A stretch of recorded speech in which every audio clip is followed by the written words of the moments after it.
Bonsoir à toutes et à tous et bienvenue sur les antennes de la RTG pour ce tout premier numéro de l'émission spéciale Face aux électeurs en cette période cruciale de l'avenir de notre démocratie. Bonsoir, dans moins de 2 semaines, le 28 décembre 2025, les Guinéens et les Guinéennes sont appelés aux urnes pour choisir leur futur président de la République, un moment historique, un rendez-vous avec l'avenir. En effet, l'histoire électorale de notre pays est riche et a connu des moments forts. C'est pour consolider cet édifice en cours de construction que la RTG vous offre, chers téléspectateurs, cette tribune. Ici, tous les candidats ou leurs représentants défileront, s'exprimeront et tenteront de dérouler leur projet de société, leur ambition pour une Guinée meilleure. Pendant 9 soirées, face à vous, les électeurs, ils viendront sans filtre exposer leur vision et répondre à vos interrogations. Chères Guinéennes, chers Guinéens, l'objectif de cette émission est clair, éclairer le choix souverain du peuple. Pour ce soir, nous avons l'honneur de recevoir pour vous M. Bangali Souma, il est vice-directeur de campagne, membre du bureau politique national, chargé à la mobilisation du parti Front pour l'Alliance nationale. Sans plus tarder, Face aux électeurs démarre maintenant.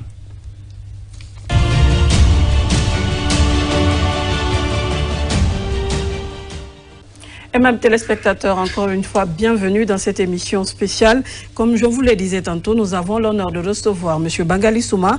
Il est vice-directeur de campagne, membre du bureau politique national et chargé à la mobilisation du parti Front pour l'Alliance nationale. Bonsoir Mariam et bonsoir à notre invité. Bonsoir. Merci, vous êtes le tout premier, donc voilà, bienvenue. Merci beaucoup, monsieur Ba. Monsieur Souma, oui.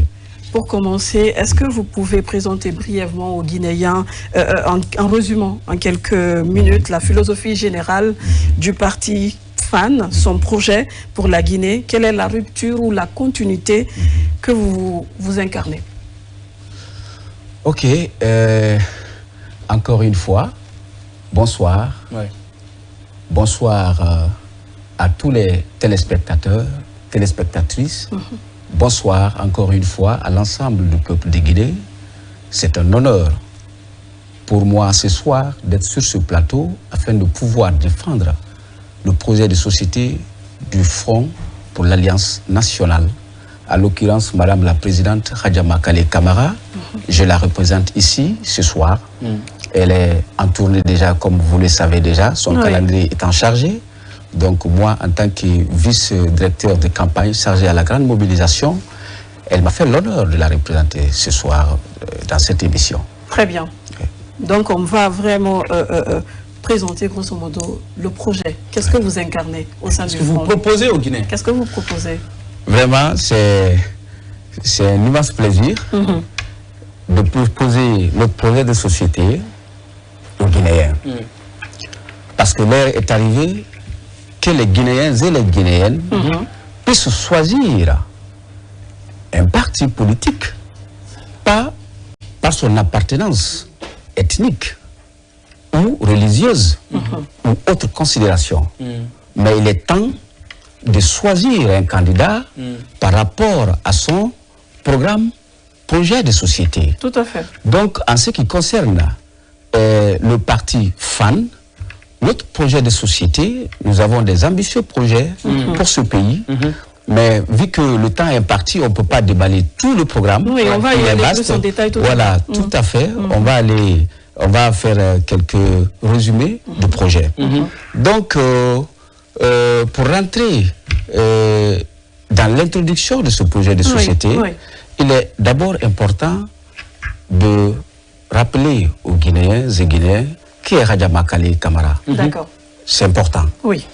Hadja Makale Camara, elle est diplomate, elle est juriste, elle est activiste de la société civile. Elle a brigué des postes de responsabilité dans ce pays. De 1958, c'est-à-dire le temps du feu Ahmed Sékou Touré, Hadja Makale Camara a commencé à travailler au sein de l'administration publique guinéenne. Elle a occupé des postes de responsabilité importantes. À savoir, elle a été la première femme à occuper la direction générale, c'est-à-dire l'inspection générale du travail, elle a été la femme, je dis bien la toute première femme à occuper le poste de l'inspection générale du travail. Alors, elle a été inspectrice générale du travail. Donc, elle connaît le milieu du travail entre les travailleurs et le patronat. Khadja Makali Camara, plus loin, elle fut la première femme à occuper le poste, c'est-à-dire le poste ministériel qui défend les femmes à l'époque. C'était le ministère, comme aujourd'hui, son appellation, on appelle le ministère de la promotion féminine de la femme et des personnes vulnérables. Elle fut la première femme à occuper ce poste de responsabilité. D'accord. Voilà. Donc, plus loin, Khadja Makali Camara a été ministre de l'Agriculture. En 1997, elle fut également la première femme à être ministre de l'Agriculture de notre pays, des eaux et forêts. À l'époque, 3 départements réunis. Elle dirigeait à l'époque plus de 9000 travailleurs. D'accord. Donc, elle a eu aussi cette chance-là de gérer, parce que dans la vie, il y a une question de chance aussi. Plus loin, Khadja Makali Camara, elle a été la première femme ambassadrice extraordinaire plénipotentiaire de la République de la Guinée en France. Oui, elle a occupé ce poste de responsabilité. Khadja Makali Camara également, étant diplomate, elle a été ambassadrice de la Guinée au Sénégal. Voilà, une ambassadrice plénipotentiaire de la République du Sénégal. Qui couvrait... La République de Guinée au Sénégal. La République de Guinée au Sénégal. Elle couvrait beaucoup de pays, en France comme au Sénégal. Donc, je ne peux pas introduire, étaler le projet de société sans montrer aux Guinéens qui est Khadja Makali Camara. Ce n'est pas parce que c'est une prétention qu'elle veut devenir la présidente de la République de Guinée. Et nous, on croit à la gestion vertueuse de la femme. Et je sais que cette fois-ci, les femmes dirigeront ce pays. Donc, en ce qui concerne notre projet de société, donc, vu des enseignements tirés de son parcours, et de son parcours et les yeux très riches, Khadja Makali Camara a décidé de venir en politique afin de devenir la présidente de la République de Guinée pour une première fois en Guinée. Donc, notre projet de société est battu sur d'abord des grands axes importants qui sont entre autres. Le premier point, la cohésion sociale et l'unité nationale. D'accord. Permettez-nous, on va y aller avec des questions sur chaque acte. Vu que vous abordez l'axe de la gouvernance, de l'état de droit, de la cohésion sociale, de la réconciliation nationale, est-ce qu'on peut savoir, au cœur de votre programme de société, la Guinée a souvent souffert de corruption, d'un État perçu comme pas très efficace. Quelles sont les 3 réformes institutionnelles prioritaires que vous mettez en œuvre durant les 6 premiers mois, si jamais vous êtes porté à la présidence de la République, au niveau de cet axe? Merci. Merci, madame. La première des choses, nous avons amélioré la gouvernance, la bonne gouvernance. En quoi faisant? Nous allons améliorer la bonne gouvernance. Notre gouvernance va être basée sur une administration, sur une administration basée sur la probité morale, le patriotisme et des compétences. Une administration sans la corruption, une administration auquel nous lutterons forcément contre l'impunité, le népotisme, j'en passe. C'est une gouvernance qui va prévoir le redressement économique réel et lutter véritablement contre la corruption. Parce que le mal de tout développement, c'est la corruption. D'accord. Et nous allons lutter contre la corruption. D'accord. Monsieur Souma, avant que je ne donne la parole à Alpha, c'est bien beau. Sur ce plateau. C'est bien beau de dire que vous allez lutter contre la corruption, que vous allez faire la promotion de l'élite. Mais est-ce que on pourrait expliquer de façon concrète, par exemple, les instruments que vous allez employer pour arriver à ces fins? À ces fins. Tout à fait. Nous avons des instruments à ce niveau. Par exemple, quand on dit le patriotisme, parce que vous ne pouvez pas, quoi qu'on dise, quoi qu'on fasse, si les Guinéens et les Guinéens ne sont pas patriotes, quel que soit le programme mis en place, hein, ces programmes-là n'aboutiront pas. Dans la mesure où il n'y a pas la probité morale. Ouais. Donc, dans la mesure où il n'y a pas la probité morale, il n'y a pas le civisme, c'est-à-dire il n'y a pas la culture du patriotisme.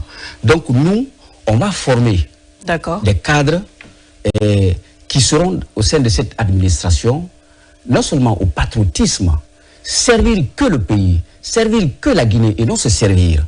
Parce que le plus souvent, les gens se servent du pays et non servir le pays. Tout à fait. Donc, nous, on va faire en sorte que les cadres qui seront dans notre gouvernance seront sensibilisés, seront formés pour servir la Guinée, qui a tant souffert. Oui, on sait que vous n'êtes pas à votre première. Vous êtes un habitué aux joutes électorales, aux campagnes, très tendues même parfois. Vous savez boxer dans l'arène politique depuis des années. En tout cas, vous arrivez à survivre là où beaucoup sont partis. Qu'est-ce qui vous distingue fondamentalement de vos 8 autres candidats concurrents en termes de projets, de programmes? Pourquoi on devrait vraiment vous choisir? Merci, monsieur Baldé, c'est la même chose. de poser cette question-là. Effectivement, il y a une particularité par rapport à cette aventure, dans la mesure où, parmi les 9 candidats, il n'y a qu'une seule femme. Voilà. Déjà, hein, Déjà. Ça, c'est une particularité. Donc, celle qui est candidate n'est pas aussi n'importe quelle femme. Elle connaît largement ce pays et elle peut gouverner ce pays. Troisième particularité, la gestion de la femme est une gestion vertueuse. La femme a peur de la corruption. La femme a peur d'être humiliée. Par conséquent, aucune femme ne cède à la corruption. Donc, ça c'est une particularité face aux autres candidats. Pour dire que, c'est pour cela que j'ai rappelé que Hadja Makali Camara n'est pas n'importe qui, en tant que femme, en tant que quelqu'un qui a eu à gouverner, elle est une espèce rare. Donc c'est notre point fort de cette élection et nous voulons dire à l'ensemble des filles et fils de la Guinée de voter pour Hadja Makali Camara. Pourquoi? Elle est la seule candidate. Et quand on prend le taux de femmes en République de Guinée, les femmes occupent plus de 50% de la population. Alors, si la femme guinéenne est capable, si la femme guinéenne souhaite que ce pays-là soit gouverné par une femme, et le moment est là. D'accord. Parce qu'une seule femme candidate. D'accord. Donc ça, c'est une particularité à part par rapport aux autres candidats. Monsieur Souma, on va retourner au niveau de l'axe qu'on a abordé. La question de la réconciliation nationale et de la justice est cruciale. Comment comptez-vous traiter les dossiers de violence politique passée? Privilégierez-vous une approche justice traditionnelle de pardon ou bien vous allez combiner les deux? Concrètement, quelle instance vous allez mettre en place pour rétablir et favoriser la réconciliation nationale? Merci Madame Camara, c'est une bonne question. C'est les fléaux qui gangrènent notre pays. Vous ne pouvez pas parler de développement sans la paix, sans l'unité nationale, sans la cohésion sociale. Bien sûr. Vous comprenez? Donc, raison pour laquelle, quand nous avons choisi comme notre premier axe la cohésion sociale et l'unité nationale. Avant tout, la Guinée est un pays de paix, de travail, de justice et de solidarité. Nous, en quoi faisant? Nous allons faire en sorte que toutes les composantes sociales de la Guinée puissent se retrouver, puissent se pardonner, puissent prioriser la Guinée, sans parler de l'ethnie. Parce qu'aucun pays ne peut se développer avec l'ethnie. L'ethnicentrisme freine le développement. Donc nous, ça vous paraît littéraire, mais ce n'est pas littéraire. Pourquoi jusqu'à présent le pays tarde à se développer? C'est parce que tout simplement, il y a des considérations au sein de la gouvernance qui ne doit pas être. Oui. Vous voyez, non? Donc, du coup, nous, on va rassembler les Guinéens. En quoi faisant? Autour de l'essentiel. Oui, des journées oui, des journées de sensibilisation, de dialogue. D'accord. Voilà, des portes ouvertes. Et puis, c'est-à-dire, on a des activités de sensibilisation, de formation, dans ce sens-là. Parce qu'il faut qu'il y ait l'éveil de conscience. Voilà. Les Guinéens, on doit réveiller la conscience des Guinéens.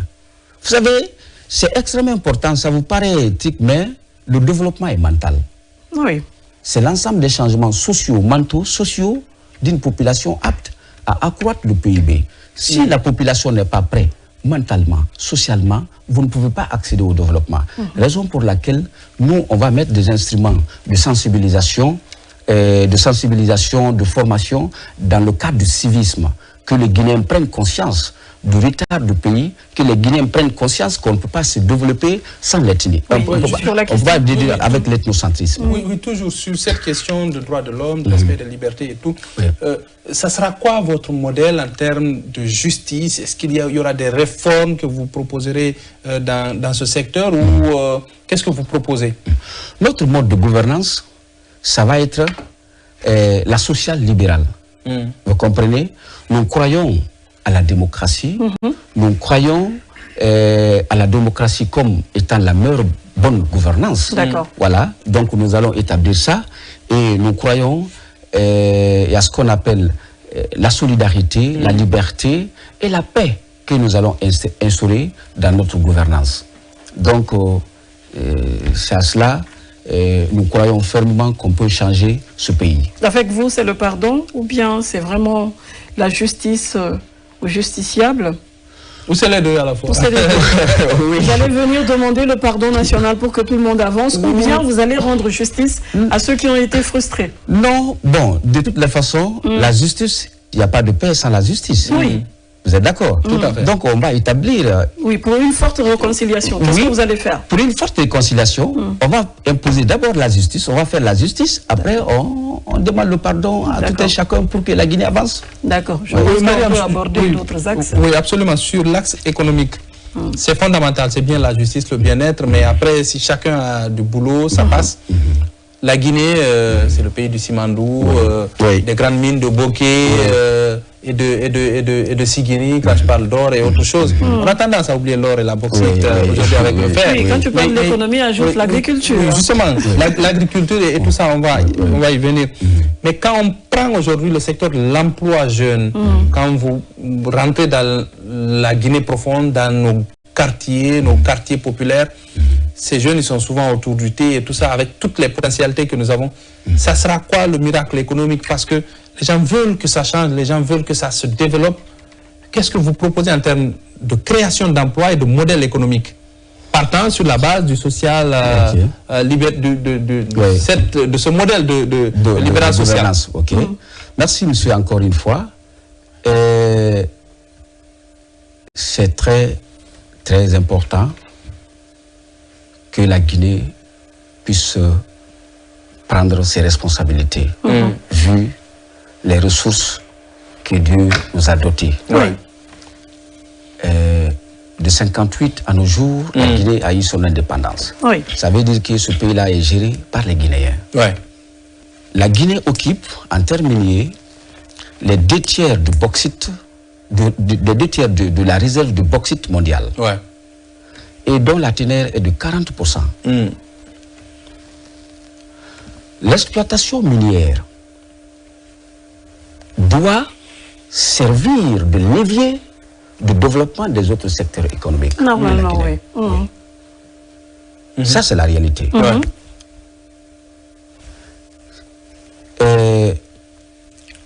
En termes économiques également, vous avez eu à parler ici de l'emploi des jeunes. En toute sincérité, la problématique de l'emploi des jeunes est une bombe à retardement en République de Guinée. D'accord. Oui. La population Parce que tout simplement, oui, tout simplement, Ouais. l'État n'a pas la politique de création d'emplois. On est conscient que l'État ne peut pas employer tout le monde. Mais l'État peut favoriser la création de l'emploi. L'État peut s'appuyer sur le secteur privé pour pouvoir produire et créer de l'emploi pour les jeunes. Mais en termes d'employabilité des jeunes également, il faut parler, il ne faut pas occulter cette partie-là, la formation des jeunes. Le socle de tout développement, c'est l'éducation. L'éducation, la formation. Il faut que nous formions la jeunesse guinéenne afin que cette jeunesse soit compétitive. Afin que cette jeunesse soit compétitive sur le plan national et international. Bien sûr. Donc, quand on prend le développement de l'agriculture, par exemple, Oui. C'est un des secteurs sur lequel l'État que vous allez représenter va se baser. Hein? oui, voilà. Donc, quand on prend par exemple l'agriculture, on va faire en sorte que l'agriculture, c'est-à-dire on va mécaniser l'agriculture, on va faire en sorte que... Aujourd'hui, on veut même digitaliser l'agriculture. Oui, oui, on va mécaniser l'agriculture, on va digitaliser l'agriculture et on va faire en sorte, on va développer l'agro-industrie pour une autosuffisance alimentaire. Un pays qui ne se suffit pas, un pays qui exporte de quoi à manger, est un pays, ce pays-là ne peut pas se développer dans la mesure où l'agriculture, vous ne pouvez pas parler aussi de l'émancipation d'un peuple sans parler de l'agriculture. Parce que l'agriculture, l'autosuffisance alimentaire, c'est la base. C'est essentiel. C'est essentiel. Voilà. Donc nous, on va faire en sorte qu'il y ait l'agro-industrie afin que nous puissions développer ce secteur pour que la Guinée arrête d'importer de quoi à manger.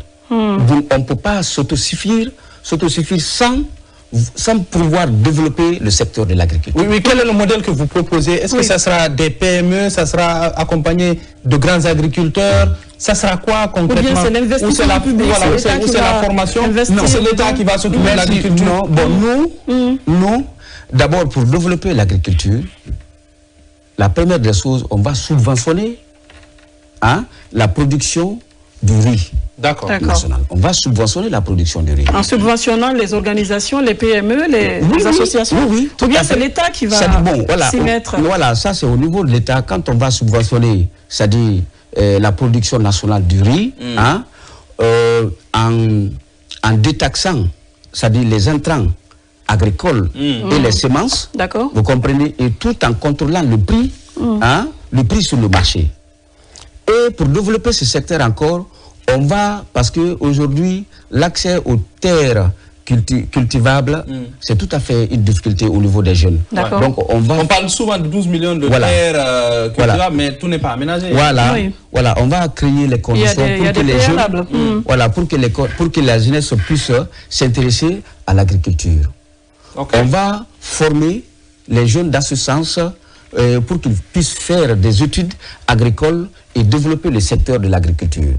Donc rien que le secteur de l'agriculture, quand il est développé, le pays, la Guinée peut se développer avec. Parce que dans les autres pays, le développement n'est pas aussi minier. Le développement est agricole. Donc nous, on fera tout pour faire assister les artisans, c'est-à-dire les cultivateurs, c'est-à-dire avec des ingénieurs agricoles pour pouvoir soutenir ces cultivateurs pour générer de la richesse dans le pays et développer l'agriculture.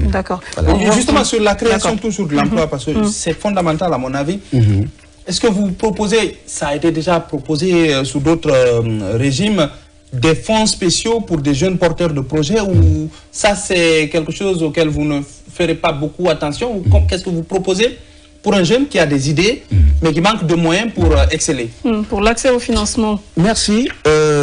Par Par exemple, quand aujourd'hui, il y a ce qu'on appelle la PUP. Hein? Oui, c'est la PUP. Voilà, la PUP aujourd'hui fait la promotion de la création, la création des entreprises, surtout notamment les jeunes. C'est beaucoup plus facile. Oui. Est-ce que vous comprenez? Voilà. Mais après, faire marcher l'entreprise, ça c'est un autre Mais aujourd'hui, qu'est-ce qui manque à ce niveau? Ils n'ont pas les mesures d'accompagnement. Les 10 000 ou les 5 000 entreprises créées les 10 dernières années, il y a plus de 5 000, il y a plus de 2 000, 3 000 qui meurent. Tout simplement parce que ces jeunes n'ont pas de formation, ils n'ont pas l'accès au financement, ils n'ont pas de subvention. Et d'ailleurs, même la volonté de soumissionner dans les dossiers d'appel d'offres, ils sont freinés. Parce qu'ils ne peuvent pas remplir toutes les conditions de soumission dans un dossier d'appel d'offres. Donc, par conséquent, il a eu l'idée, il veut travailler, il veut produire, mais malheureusement, il n'a pas d'accompagnement, il n'a pas de subvention. Par fini, l'entreprise meurt. Oui, il se retrouve dans l'informel. Il se retrouve dans l'informel. Donc, nous allons remédier à tout cela. On va favoriser l'accès facile à tous les entrepreneurs jeunes pour qu'ils puissent se prendre en charge. On va les former, on va leur doter des moyens. Et puis même l'accès à ces moyens-là va être très facile. Voilà, parce que quand c'est compliqué, d'autres ils peuvent se décourager. Parce qu'il faut développer le secteur privé. Il faut encourager l'investissement dans le pays. Donc nous allons faire ça. Oui, si vous permettez, comme on est toujours dans le chapitre économique, sur la lutte contre la corruption, vous en avez parlé, mais à mon avis, vu l'ampleur de la corruption dans les pays dits moins avancés, même si le débat reste entier, il y a des classements qui sortent chaque année où on voit que notre pays n'est pas bien placé. On ne va pas parler de rang ici, mais qu'est-ce que vous ferez concrètement pour que le modèle change, pour que les gens arrêtent de considérer, par exemple, que nous sommes des pays qui sont à la queue du peloton dans le classement des pays non corrompus. Qu'est-ce que vous ferez pour qu'il y ait une véritable révolution? Il y a des agences qui sont là, on voit des condamnations. Qu'est-ce que vous ferez pour que le système ne puisse plus permettre qu'il y ait autant de corruption? Si c'est prouvé. L'impunité. La lutte contre l'impunité. La lutte contre l'impunité. L'impunité freine le développement. Parce que si vous ne punissez pas les personnes qui détournent les fonds de l'État, eh bien, d'autres vont le faire. Donc nous allons stopper c'est-à-dire la corruption au sein de notre gouvernance. On va punir les gens. C'est ça la réalité. D'accord. Parce qu'il faut punir. Vous allez sur de la sanction pure et dure. Oui, pure et dure. On a assez sensibilisé à votre goût. D'accord. Mais monsieur Souma, la question des mines, vous avez placé l'agriculture au centre de l'économie lorsque vous allez être à la tête de ce pays, mais la question des mines et des ressources naturelles est centrale. Et parce que la Guinée est dotée de plein de ressources. Qu'est-ce que vous allez proposer aux Guinéens en termes pour changer la façon dont on gère nos mines? On parle de bauxite, on parle de fer, on parle de l'or. Pour vous, comment est-ce que le Guinéen pourrait bénéficier davantage de ces ressources? Est-ce qu'à votre arrivée, vous allez renégocier certains contrats? Tout à fait. Tout à fait. Nous allons renégocier les conventions minières et les contrats miniers, certains contrats miniers et certaines conventions minières, dans la mesure où Dieu nous a aidés et nous a dotés de ressources naturelles. De fait d'avoir même les mines, c'est-à-dire sur le plan de la réserve bauxitique mondiale, la Guinée occupe le premier rang. Le fait d'avoir ça c'est une recherche. Vous comprenez? Donc si nous voulons partir en négociation avec n'importe quel investisseur, d'abord, d'emblée, on dit nous partons déjà avec 15%. C'est-à-dire les 15% pour nous. Pour tous les projets. Pas tout. C'est le début de négociation. Voilà, c'est le début. Nous, on vient en main. Comme l'investissement, il y a des apports. Bien sûr. Nous, on vient en termes d'apport. D'abord, nous avons nos mines. Comme c'est chez nous. Comme c'est chez nous, nous avons. Voilà, c'est nos terres. Nous avons ça d'abord. D'accord, c'est déjà 15% donné. Voilà, la négociation commencera au-delà de 15%. D'accord. Ça, c'est pour tous les contrats miniers? Oui. Et vous serez prêt à mettre sur la table de l'argent, bien sûr? Mais tout à fait. Ou bien vous allez vous contenter de revendiquer les terres et les mines? L'argent déjà, Le fait de les avoir, voilà, déjà, nous allons mettre l'argent. D'accord. Est-ce que vous comprenez? Mais en amont, nous avons 15%. Ces 15%-là, nous allons commencer la négociation au-delà de ces 15% avec nos partenaires. Ça veut dire que nous allons ramener, si le contrat global est les 100%, peut-être que nous allons avoir 50-50. D'accord. Oui. Dans vos négociations. Oui, nous allons avoir 50-50. Oui, est-ce que déjà, parce que gouverner c'est anticiper, vous savez, le 28 décembre, c'est presque arrivé. Hein? Si vous devez aller aux affaires, il faut être prêt. Est-ce qu'il y a un travail sérieux qui a été fait dans ce sens? Ou c'est comme tous les partis qui passent, oui, on va faire ceci, on va faire cela, mais sur aucune base? Est-ce que déjà, vous avez une idée claire? Telle entreprise, vous avez fait vos enquêtes, vous savez ce qu'il faut? Ou le secteur minier en général, vous avez déjà votre idée sur comment il doit marcher? Déjà, nous avons répertorié, nous avons toute la statistique des entreprises qui évoluent dans le secteur minier. Dans le secteur minier, dans le groupe de Guinée, qui fonctionnent, qui sont opérationnels ou qui ne sont pas opérationnels. On le sait, nous avons toute la statistique. Ça, c'est bien. Tout ce qui se passe en termes de gouvernance aujourd'hui, nous avons tout ça avec nous. Et vous n'êtes pas d'accord avec plusieurs contrats? Oui, oui, tout à fait, tout à fait. Je ne veux pas rentrer trop dans les détails, parce que, mais nous sommes d'accord, hein, nous sommes prêts au soir du 28 décembre 2025, voilà, quand nous serons élus président de la République de Guinée, nous avons toute la situation en main afin de gouverner ce pays et pour que les Guinéens puissent avoir le bonheur. D'accord. On va aller rapidement à d'autres secteurs pour permettre d'aborder ces questions également, Alpha. Oui, sur la question de la santé, on parlera d'éducation et autres aussi. Il y a aujourd'hui, quand on est fonctionnaire, ça va mieux avec la couverture sanitaire et tout, mais pour le bas peuple et même certains fonctionnaires, ça sera quoi votre proposition pour que les choses changent? C'est de nouvelles structures sanitaires, c'est une formation.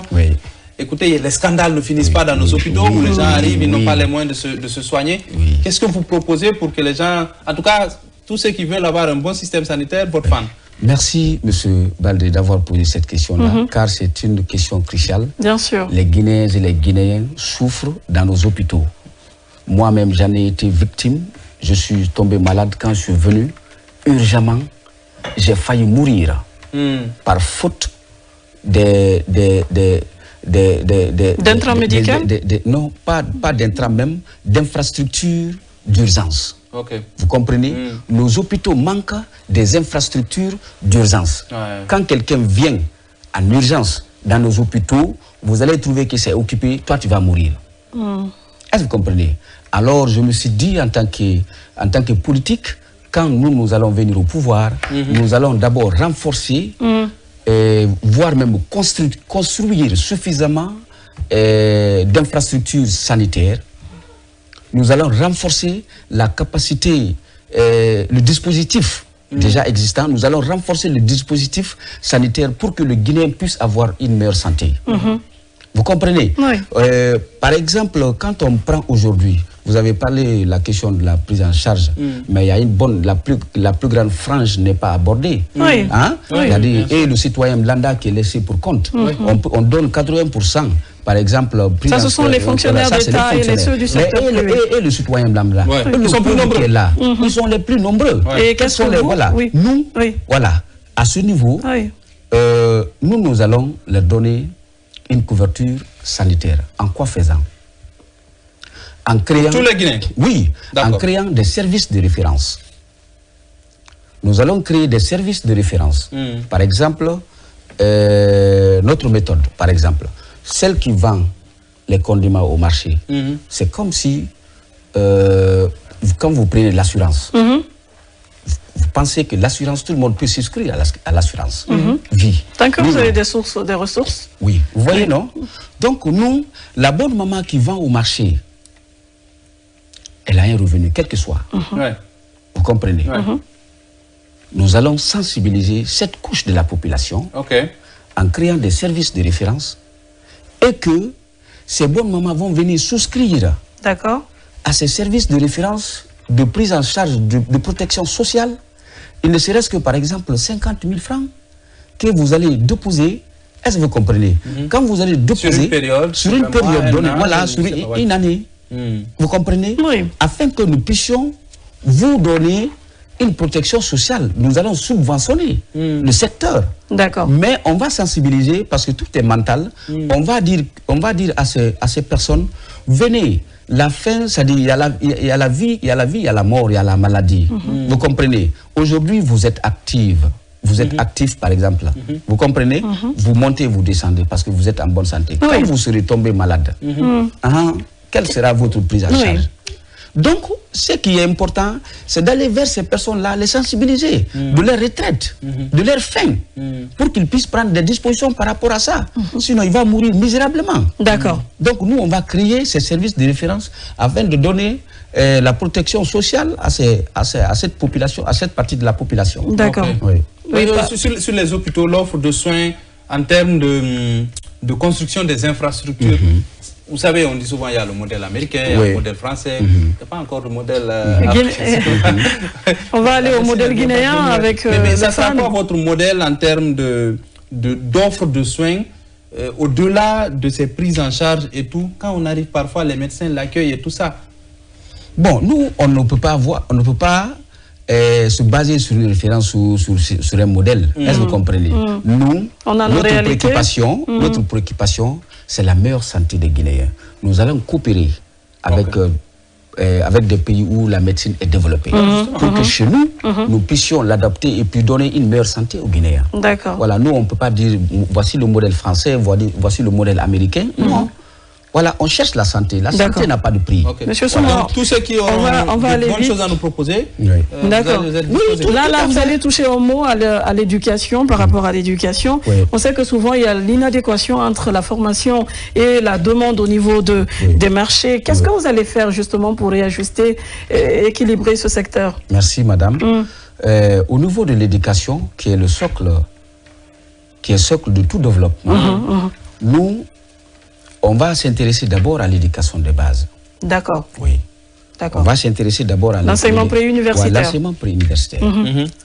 Vous savez, la performance de notre système éducatif est corollaire à l'implication directe des parents dans l'éducation des enfants. D'accord. Voilà, les 4 piliers de l'éducation, y compris les parents, parce que les gens pensent que le parent ne joue pas un rôle prépondérant dans l'éducation de l'enfant. Quand l'éducation de base, tous les pays qui sont développés ou qui ont un système éducatif performant, c'est parce que les parents sont là. Donc nous allons faire en sorte que l'éducation de base soit réellement qualifiée et au niveau de l'université, au niveau supérieur, l'emploi, c'est-à-dire la formation, l'emploi. La formation, l'emploi. Vous savez, les gens ont oublié dans ce pays. Bon, bien sûr qu'il y a l'implication, il y a l'amplification des dépenses publiques où la population a augmenté, vous comprenez. Mais à l'époque, le premier régime, quand tu finis, c'est-à-dire, tu es en train d'étudier. Quand tu finis, voici ton travail. Est-ce que vous comprenez? C'est-à-dire, la formation est adaptée directement au marché de l'emploi, aux besoins du marché. Donc nous allons faire, on va réduire, comme je l'ai dit, le chômage en République de Guinée est une bombe en retardement. Plusieurs le disent, plusieurs personnes le disent. Vous comprenez? Donc nous allons faire en sorte que les sortants d'université, qu'ils soient tous en formation. Mais est-ce qu'on doit s'attendre à la suppression de beaucoup de disciplines avec vous dans l'avenir? Mais tout à fait. Qui semble le plus correct aux réalités? Tout à fait. D'accord. Tout à fait. Ok. Il y a des disciplines qu'on enseigne qui n'ont pas de sens. Oui, qui ne peut pas nous développer. C'est rien que des théories. D'accord. Voilà. Tout le monde veut être dans un bureau. Hein? Oui, mais on va aller rapidement. Alpha, on est pris par le temps. Sur d'autres axes, par exemple, sur la scène internationale, comment vous allez redéfinir la place de la Guinée et avoir une meilleure visibilité et attirer les investisseurs? Merci encore une fois. Sur le plan international, la Guinée, vous le savez, la Guinée était le phare de l'Afrique. Ah oui, sur le plan international, la Guinée était le phare de l'Afrique. L'accession des pays africains à l'indépendance, la Guinée a joué beaucoup de partitions. Donc ça veut dire que la Guinée était écoutée sur le plan international. Vous comprenez? Mais aujourd'hui, quand tu prends toutes les institutions aujourd'hui africaines, il est rare de voir même les Guinéens au sein d'une institution. Tu vas te demander est-ce qu'il y a des intellectuels dans ce pays-là? Et pourtant, les fondements de l'Union africaine, hein, c'est les Guinéens. C'est les Guinéens qui ont fondé d'ailleurs l'OUA, les institutions africaines. Oui. Alors pourquoi ce recul? Mais qu'est-ce que vous allez faire pour changer cela? Qu'est-ce que nous allons apporter à cela? D'abord, nous allons appuyer nos compatriotes qui souhaiteraient appartenir à une institution internationale. Oui, nous allons les appuyer sérieusement.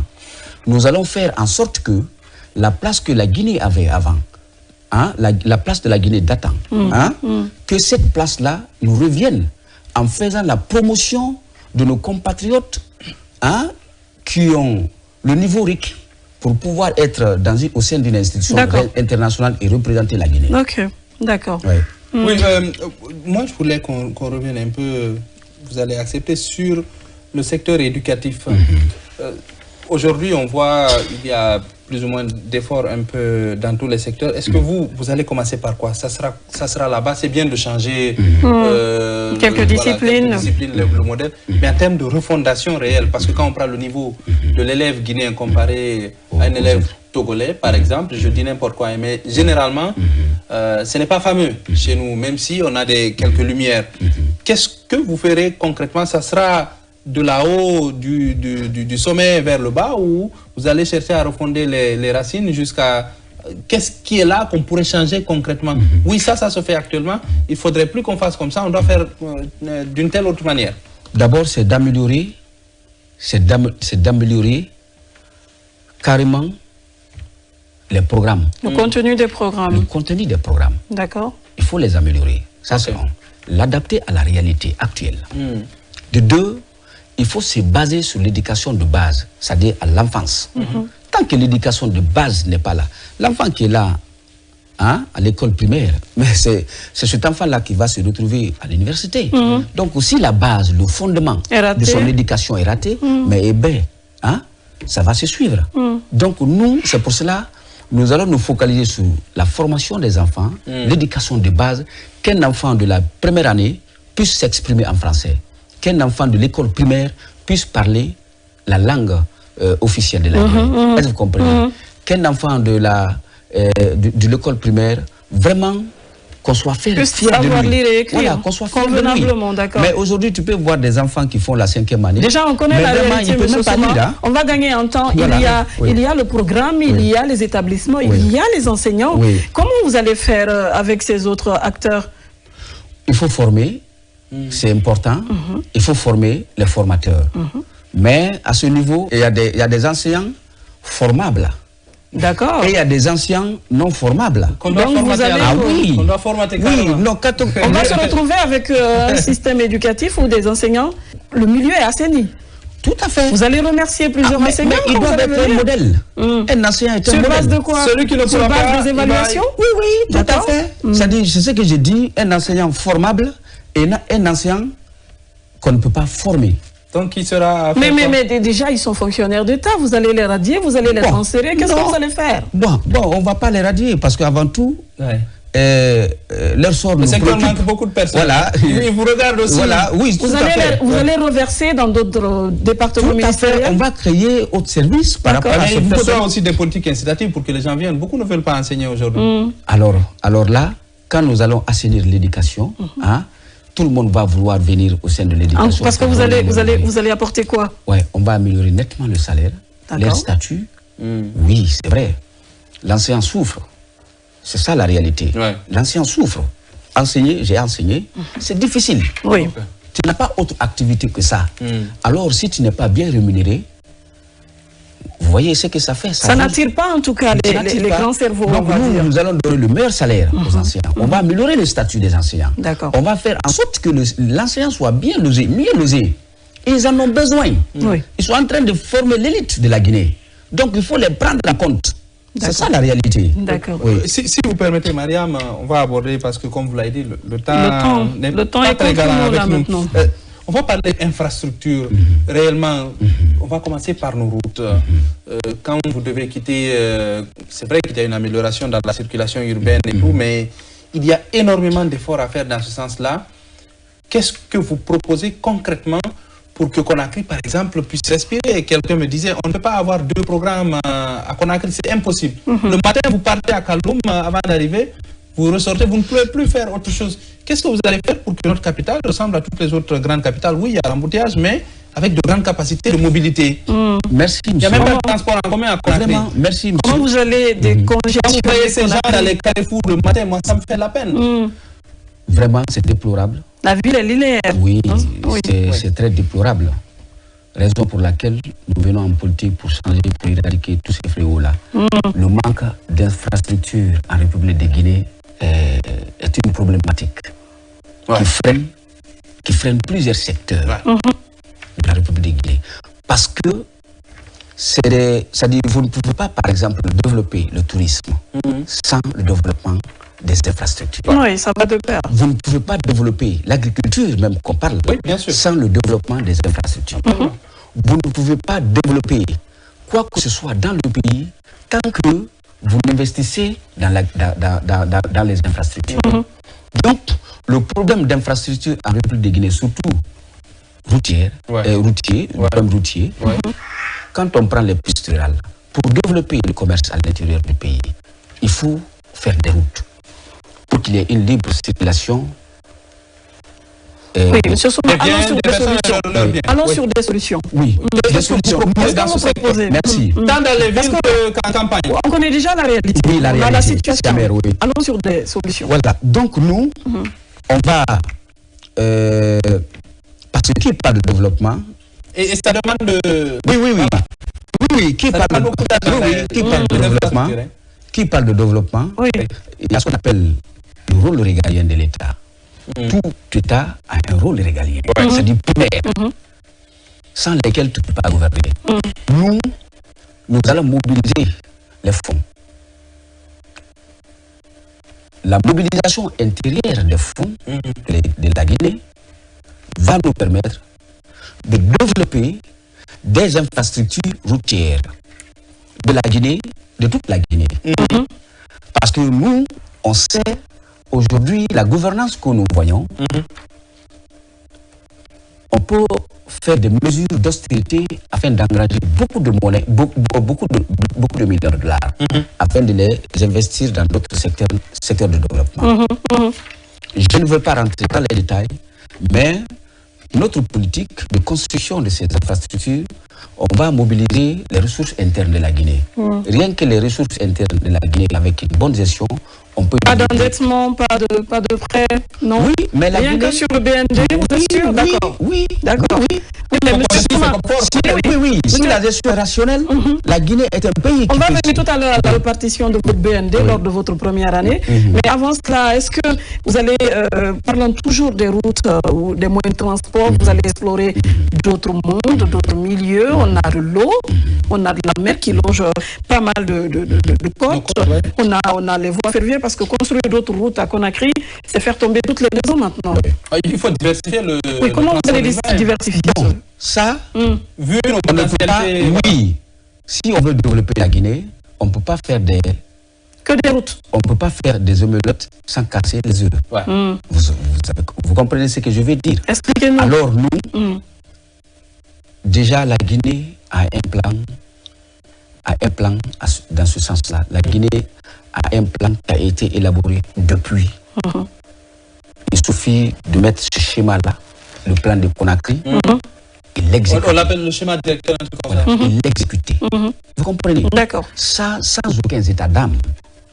D'accord. Pas que la route arrive et puis après... Oui, l'immeuble d'un entrepreneur. Je dis sans aucun état d'âme. D'accord. Si on veut, ça dit, il y a ça. Avec madame, c'est la rigueur. Oui, la rigueur. Elle a une gestion vertueuse. C'est pour cela, moi personnellement, je la soutiens. D'accord. Monsieur Souma, oui. Votre première année, votre budget national, quelle répartition?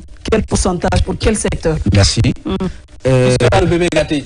Ah oui. Est-ce qu'il y a des préoccupations? Vous allez Ce sera quoi la priorité de vos Oui. La priorité des sur les 100% du budget. Sur les 100% du budget, merci. Tout est prioritaire. En Guinée, tout est prioritaire. Vous comprenez? Mais parmi les priorités, il y a des priorités. auquel aucun pays ne peut se développer. Donc nous, avec les différents secteurs de développement, nous allons d'abord, comme je l'ai dit, se baser d'abord, on va prioriser l'État et l'éducation. L'éducation et la santé. Vous comprenez? L'éducation et la santé, et l'agriculture sera notre cheval de bataille.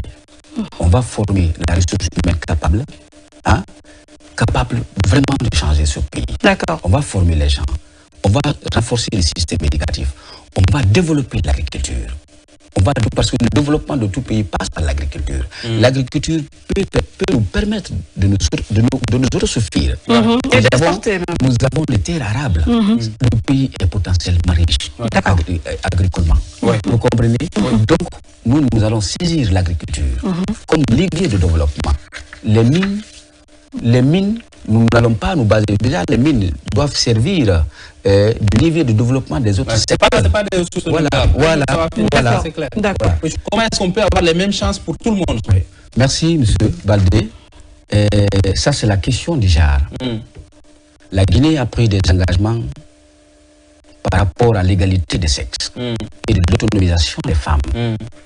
Mais le constat est que d'après même les institutions de l'UDH, l'indice de développement humain, le taux de participation de la femme dans les instances de décision en République de Guinée est très faible. D'où nous allons faire en sorte qu'il y ait la parité. La parité, oui. La parité. Ambitieux, hein? Oui, la parité. C'est une convention déjà ratifiée par la Guinée. Mais c'est-à-dire son application fait défaut. Alors, nous, ces conventions-là, nous allons les appliquer. Et aujourd'hui, comme je l'ai dit, 58 ans au jour, ce pays-là a été toujours dirigé par les hommes. Alors, pourquoi ne pas faire aussi la promotion? Oui, parce que l'égalité des chances. Pourquoi pas une femme Premier ministre? Pourquoi pas une femme présidente de la République? Alors, nous allons respecter tous ces engagements que la Guinée a pris dans les institutions internationales en termes de parité, en termes d'égalité entre les sexes. D'accord. Notre programme par rapport à la jeunesse, c'est de donner l'emploi à la jeunesse guinéenne. La jeunesse guinéenne aujourd'hui est déboussolée, désemparée. Il y a des gens, ils ne savent même pas que faire. Raison pour lesquelles d'autres se donnent la mort pour aller dans les Méditerranées afin de trouver le bonheur. Tu vas voir ce jeune-là qui a fini l'université pendant des années, 10 ans, il n'a même pas eu son premier emploi. C'est grave pour un pays comme la Guinée. Vous comprenez? Donc, la préoccupation des jeunes sont au cœur de notre gouvernance. Nous allons faire en sorte que les jeunes soient formés, les jeunes soient, c'est-à-dire l'employabilité des jeunes, c'est-à-dire la formation et l'emploi soit corrélaires. C'est-à-dire, tu es formé, tu as l'emploi. Tu es formé, tu as l'emploi. Et puis, d'autres jeunes qui n'ont pas eu la chance d'étudier les corps de métier. Les formations techniques. Merci. La formation technique, on va leur donner une formation professionnelle technique. D'accord. Plus avancée. Je ne dis pas que ça n'existe pas. Plus appropriée aux besoins. D'accord. Donc la préoccupation des jeunes, je suis jeune, nous faisons en sorte que les jeunes vraiment puissent avoir le courage de vivre chez eux. D'accord. Voilà. Donc, mesdames téléspectateurs, si vous nous rejoignez, nous sommes dans votre émission spéciale Face aux électeurs. On est avec M. Bangali Souma. Il représente le parti fan de Dr Makale. Non, Radia Makale. Pardon, Radia Makale, Camara. Donc, un dernier mot. Oui. Avant que nous regarde, les téléspectateurs, les Guinéens. On les yeux rivés sur vous, M. Souma. Peut-être que vous allez regarder cette caméra-là, qui est juste derrière moi, pour leur dire pourquoi est-ce qu'ils devraient se mobiliser le 28 décembre pour voter le parti fan. Voilà. Et puis on va, je crois, terminer avec... Oui, les Guinéens dans l'Isoire le 28 décembre. Qu'est-ce qu'ils doivent retenir et voter pour vous? Merci. Chers concitoyennes, chers concitoyennes, le moment est arrivé pour vous de choisir le candidat ou la candidate qui va vous mener au soir du 28 décembre 2025. Je lance alors à cet effet un appel au peuple de Guinée. Ce choix ne doit pas être basé sur l'ethnie. Ce choix ne doit pas être basé sur la religion. Ce choix ne doit pas être basé sur une autre quelconque considération. Ce choix doit être basé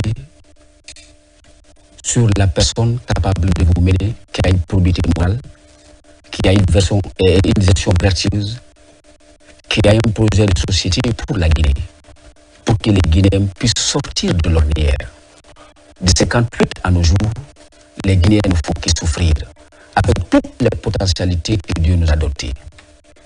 Il est temps de prendre conscience, car le développement, il est conscience. Il est comportemental. Donc, je vous exhorte, le peuple de Guinée, de faire un choix judicieux. Mais ce choix judicieux va à l'occurrence de Khadjama Kali Kamara, qui est une espèce rare en République de Guinée, qui connaît notre pays, qui peut changer ce pays-là, qui est une femme vertueuse et qui a une gestion vertueuse et rigoureuse. Car tout développement entaché de la corruption, il n'y aura pas de développement. La femme lutte contre la corruption. D'accord. Donc, votez Khadjama Kali Kamara, la Guinée va changer. Et puis c'est une femme. Je vais parler à l'endroit également des femmes. Oui, rapidement. Toutes les femmes doivent voter Khadjama Kali Kamara. Pour une première fois, une femme présidente de la République de Guinée. Je vous remercie. Merci beaucoup, Monsieur Bangali Souma. Je rappelle que vous êtes vice-directeur de campagne, membre du bureau politique national et chargé à la mobilisation au niveau du parti Front pour l'Alliance nationale. Merci d'être venu sur ce plateau. Merci, Madame Kamara. Merci, Monsieur Baldé. Ce fut un plaisir. Hein. Merci à toi, hein, Alpha Baldé, de venir également. Oui, merci à vous autres, aimables téléspectateurs. On espère que vous êtes un peu plus éclairés sur le projet de société du parti Fan. Nous vous donnons rendez-vous pour un autre numéro avec un autre candidat et un autre projet de société. Portez-vous bien. Au revoir.